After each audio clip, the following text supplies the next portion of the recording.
Hello, welcome back. Namaste. Welcome to your World with Prakash Kapila. So this week we have a very important news week that will definitely affect wherever you are in the world. One is about the US elections, and the other one is about the financial meltdown that is happening across the world and why it is happening and what all about it. So let's get started. Now we have the US elections in a very important segment.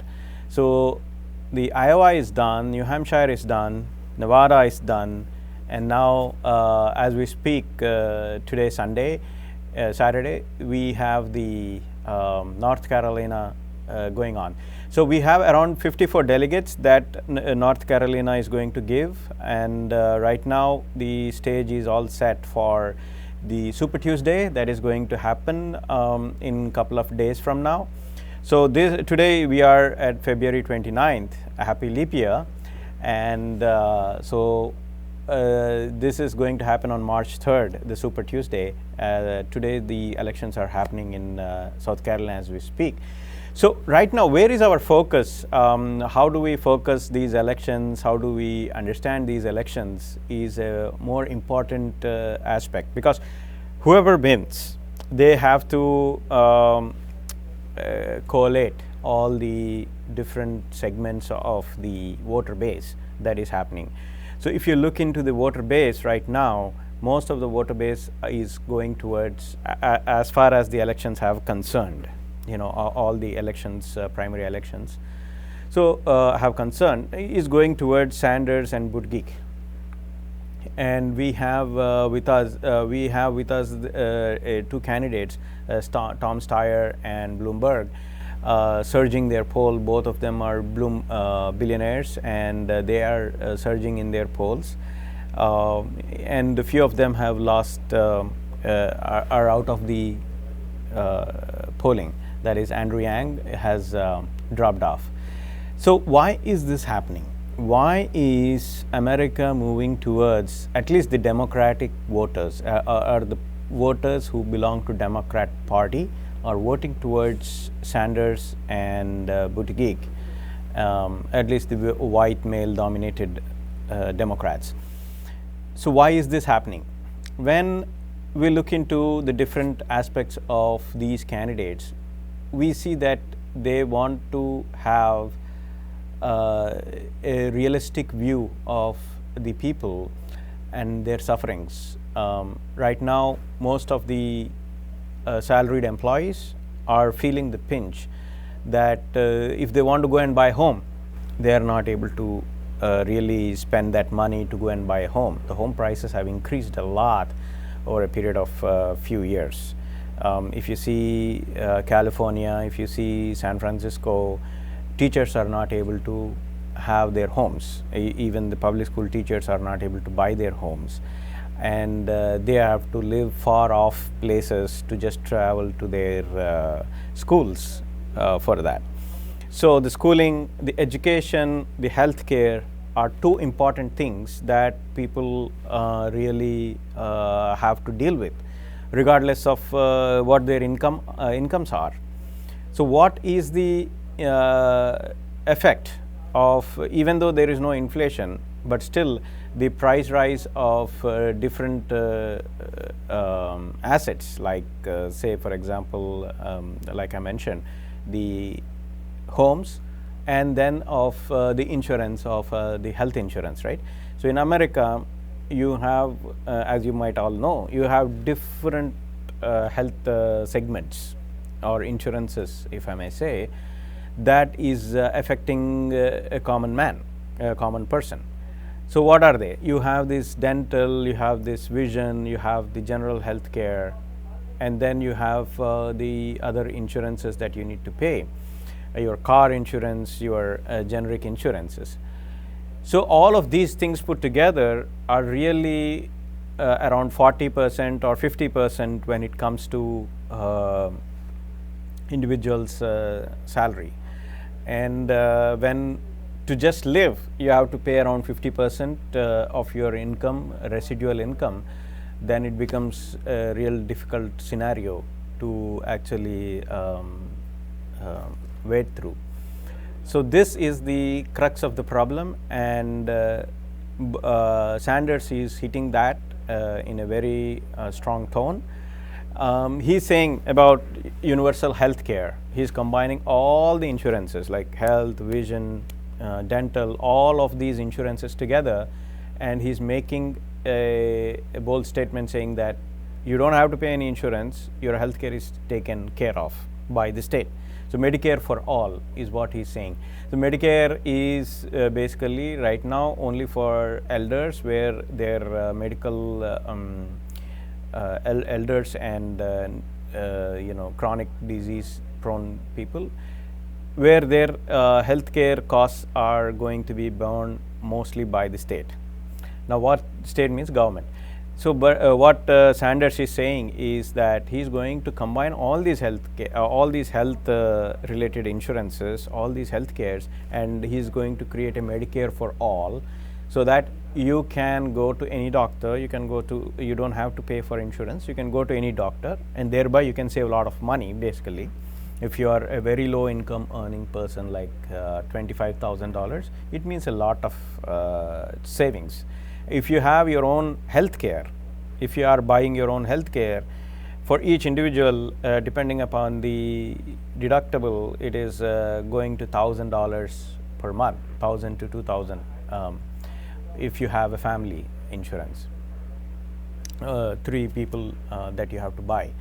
So when there is a situation like this, then we are in a crux of the problem where the whole situation becomes untenable for a single person or a single salary. So the people are working 2 salaries, and when these even for one job it takes 8 hours, imagine for 2 jobs how much it takes. Right now, what the biggest problem is with this Medicare expanding to all the people, there is a cost that is allocated for such a huge expenditure. What is the cost? Why do we have to pay? Why do anybody has to pay costs? Government has to pay costs for it, because you have to pay salaries for the nurses, salaries for the doctors, salaries for the hospitals to do some innovations, and the pharmaceutical industry. So there is so much of linked thing. So one is linked to the other, is linked to the other, like that. For example, the pills that you take is developed by a pharmaceutical industry that does some innovation, and there is a research that happens. So for every pill that goes into the market, some 100 pills are there that don't go into the market, but there is a research associated to those 100 pills, and all those researchers have to be paid. So for one drug that goes into the market, you will have some 100 drugs or maybe 1,000 that fail. So who's going to pay for that money? How will the pharmaceutical companies and the private companies do the innovation where there is the need for it and the money for it? So these all things are going from the payers like you and me, who pay for the insurance, health insurance and different insurances. So when you take off these insurances, of course individual people will be able to save money, but the money that is saved by those people will again come back into the economy in one way, shape or form. That is definitely true. But what about the innovations that these pharmaceutical companies and these healthcare companies do for their livelihood? And what about the health insurance companies? What would they do? How will they transform themselves? Because they also employ a lot of people, the health insurances. And the hospitals, how will they work? How will private hospitals, how do they flourish? All those things are very murky, and there is no big details about how they are going to be compensated for them, or how there is going to be an alternative for them. So there comes Joe Biden. Right. So what Joe Biden is saying is, we have looked into all of these things. We have looked into all the chain of events that will lead if we take the Medicare for all. And he's saying, it will cost $35 trillion, 35 to 40 trillion dollars, he's saying. What Sanders is saying is, when UK can do it, when Canada can do it, why can't US do it? So most of the European countries have the concept of cradle to grave, where a person born in particular country can have free health care right from their birth till their death. So why can't US do it when other countries, developed countries, are able to do it? That is one more thing that Sanders is saying. So when we look into the different scenarios, the amount of waiting time is the one big component that makes the government healthcare a very difficult problem, because if you want to go for some health checkup, you have to first, the number of doctors will be less, the number of hospitals are less, everybody wants to use their service because it's free. So when such things are happening, the amount of wait times increase and people get stranded. You don't know what fever you are going to get after 1 month, right? So that is the problem. And when you are in fever, you go for a doctor, the doctor says, I don't have time. That becomes the crux of the problem. So how is he going to solve that? If we want to create more doctors, then we have to create more salaries for them. It becomes a state-run monopoly kind of system, which actually failed in Soviet Union. The other big thing about the Sanders is about education. So education and healthcare are the two important things for any person to earn money. If you have good healthcare, if you have good health, you will take risk, you will try to invest, you will try to use money, you will try to do a lot of things. So that gives a 100x. If you're putting $1 into the economy, if you're putting $1 into creating some kind of business, then the net effect of that $1 is $100, because you are giving, your expenditure is a salary for someone else, and that salary is actually the person is going to buy something else, say milk, bread, more milk, more bread, and all those things. So what will happen is, when a business person spends money in doing some business, the salaried employees of that business will use that money to buy their own products that they need, necessities they need. So the multiplier effect will happen. So there will be more production of milk, there will be more production of bread. So this kind of cumulative effect, that's what we call first order, second order, third order. The whole chain of events goes very high. So therefore, one's expenditure is another salary. That's what Ray Dalio has said, Bridgewater Associates chairman. Ray Dalio, he's a very prosperous hedge fund person. He says these words: one's salary is one's expenditure is another salary. You spend something, then that is going as a salary to someone else. So when people are, how do people go into business? People go into business when they are very clear-minded, when they are when they think that they can take risk. So if you don't have good health, you won't take risk, right? So maybe you can spend on hospital and all those, that becomes salary for someone else, but that effect is not huge. The effect of creating a business, taking a credit, creating a business, running a business is much more than a normal expenditure that you do for yourself. So that being a point, so good healthcare, always good healthy people will always give a good economic boom, right? Because they invest, they do some business. Whereas the other thing is education. Education is very important in this knowledge economy. Any service oriented, the countries have moved from manufacturing to service oriented economy. Even China wants to be itself a service oriented economy rather than a manufacturing economy, only because the service oriented economy is going to give more productivity more productivity per person in that thing.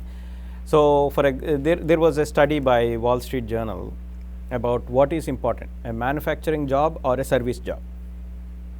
One manufacturing job is going to create 8 service jobs, and one service job is going to create 50 times more need for the economy. So, if we that's why America is very successful. It imports lot of things from the other part of the world, and it sells it to the people here. So, the service economy is 8 times more stronger than a manufacturing economy. This is the reason why everybody wants to be a service economy. So, in this service economy, what is more important? It is more important that you have productivity, and the productivity is all about how much knowledge you are able to use to solve the problem. So, whether it's lawyers, doctors, engineers, and any professionals, all of them use knowledge to do their day-to-day activities or get the salary that they get the income that they are in need. So, the income that comes from the knowledge base is going to always increase. It's never going to decrease. Whereas the income you get from manufacturing is always going to decrease with the more productivity happening in the machines. Like new machines will be discovered, new robotics will be discovered. So, all in all, the education is a new infrastructure for a growth economy. If you don't have education, if you don't have knowledge to run the things, then you are most probably not going to earn a lot of income. There are always exceptions, few people who don't have much education but still have knowledge, they will reign, but the percentage is very less. So, most of the time, if you are educated in a good college, if you have more degrees, professional degree, then your income will also be more. That is on the average.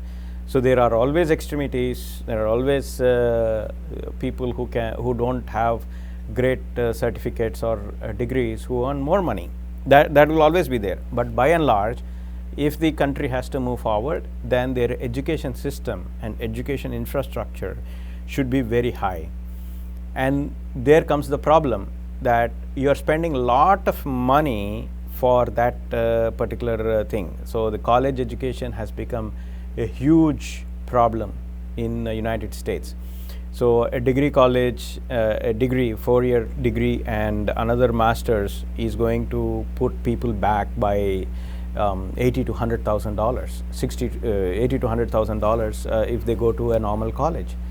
Not even Ivy League. Ivy League will put you by $250,000 back.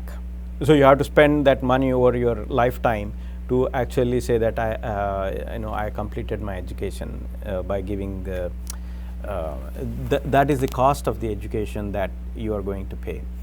So, with these 2 things in mind, and with these 2 things being important for anybody across US, Bernie Sanders has put up a note, striked a note among all the Americans about this low cost for education and Medicare for all.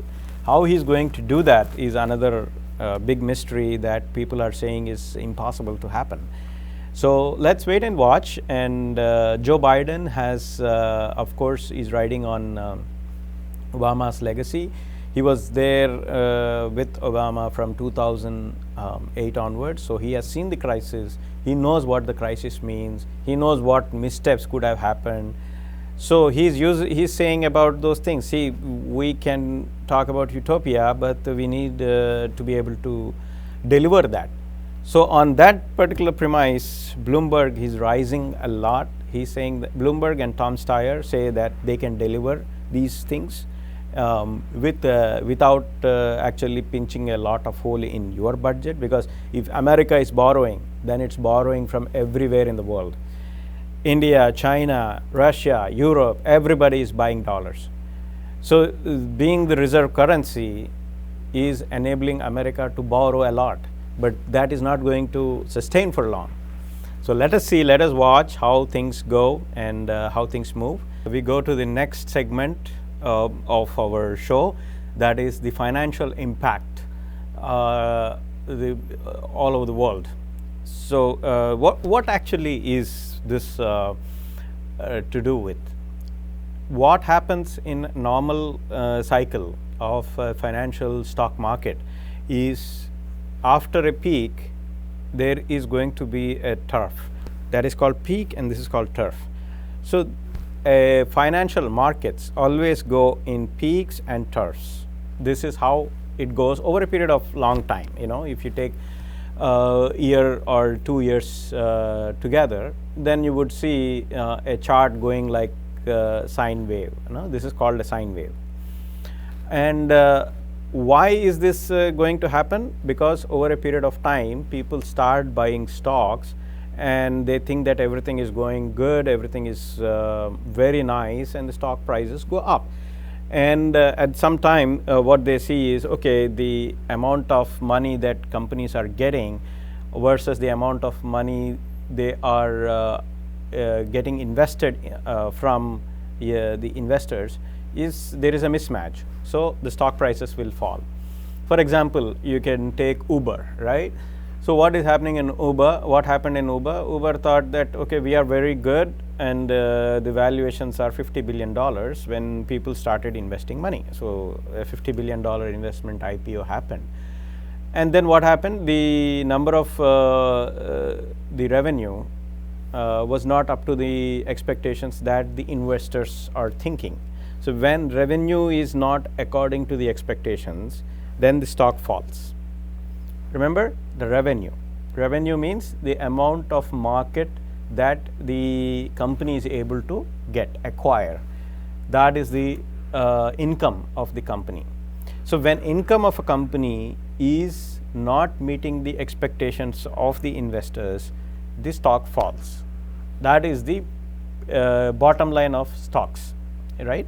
So anybody, any stock person, any person who is trading, whether it's an analyst, hedge fund, any guy, any entity will tell you the same thing. If the revenues are not according to expectations, or if the revenues are falling, then the stock price will fall. There is a clear proportionality of the revenues and the stock price. So here comes the most important thing, that in last 1 week, 2 weeks, we are seeing that all across the world, the stock prices are falling.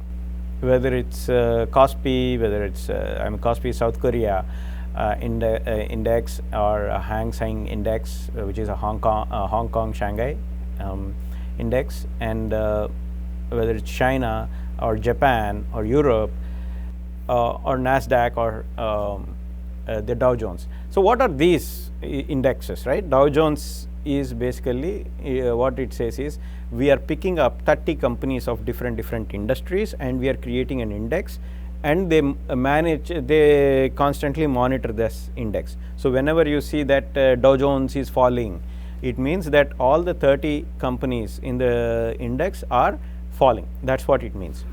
So with coronavirus, what happened is, from December, January, February, and now it's going into March, and it may go to April. So 5 months. The stock market is looking into 5 months of no economic activity. No economic activity in China. What does that mean? What does that mean is, for example, when the people are not going and buying anything, when people are not spending anything, then others are not getting their income. Someone has to spend for others to earn money. If someone is giving you salary, then that organization should earn money to give you the salary. So the organization gets money if someone else is buying their services, is buying something from that organization. So someone's expenditure is always going to transform to someone's income. When coronavirus happened in, the news happened in Wuhan around January, then we saw that, okay, the Chinese have been constantly saying it is under control, it will be under control, it will be under control. And all of a sudden, they just gave up and said it is not under control. That's what happened. So from 2000 coronavirus in people, in just 1 month, just January itself, it went from 2000 to 80,000, right? 2000 to 80,000, 40 times the whole thing got up in just 2 months, January and February. Now now Chinese are saying that it's only 85,000 with us and it is coming down. I don't know what is coming down, but 85,000 people are getting affected in China, but the influence is felt across 1.5 billion people in China. Why is that so?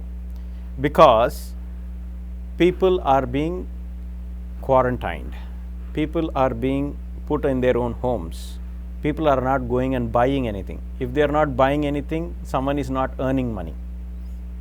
When someone is not earning money, their company's stock price is going down. So that effect of the expenditure to income is completely shut down. So cities are shut down, the whole country is shut down. So today on February 29th, the manufacturing index of China is at 34.5. So the basic index is, if you are at 50, right? If the manufacturing PMI is at 50, then you are okay.